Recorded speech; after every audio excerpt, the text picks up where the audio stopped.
Omori's story had so much to tackle, but part that I don't see talked about is the headspace story, which is something I want to talk about, where the whole gang throughout the headspace is looking for Bezo, but the more and more they progress and the longer they go without seeing Bezo, they start to forget Bezo.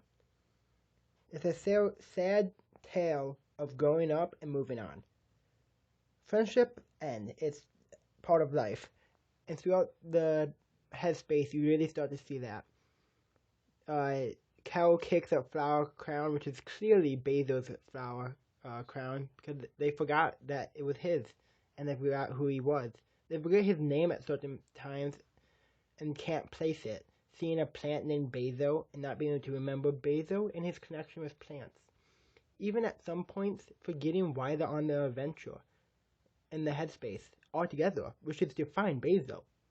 They forget why they're, going around and meeting all these people, and it's to save Bezo, their friend, but they forget about him.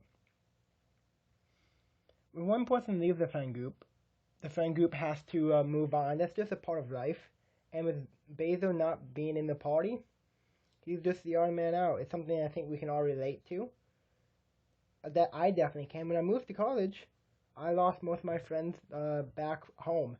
I would see them on Snapchat and Instagram, having the time of their lives, and me not involved. And that's something you have to deal with. We all move on eventually, but it can be harder for some people than others.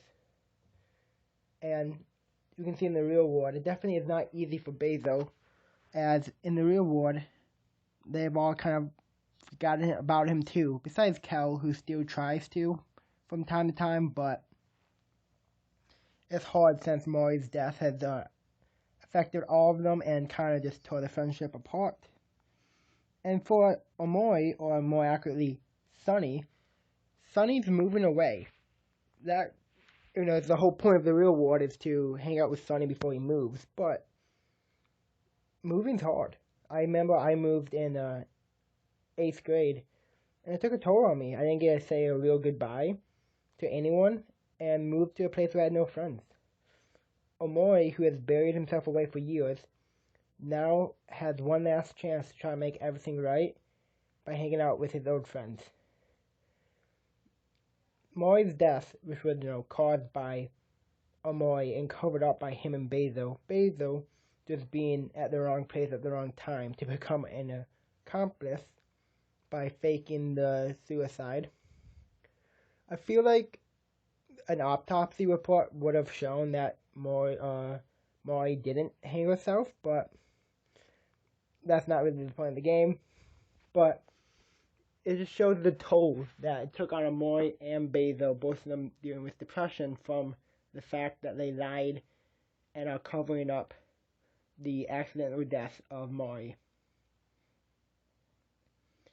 I would love to see a follow-up to see more of Bezo's story, as he's, the whole mission of the game is to find him, but you don't get to see a whole lot of him. And, he's never playable, so you just don't get that real same connection with him. And I would love to see more about Sunny, as, he's came clean to his friends, but now he has to move and start all over again. It'd be interesting to see how he would deal with moving. But, it ends with a lot of questions, but that was intentional. The story ends probably how it should, but there's just so much left unanswered. But sometimes unanswered is better than knowing everything. But that's it. That's the video. Let me know what you think about all this stuff or anything else about Omori. But this is Sauce signing out. Peace.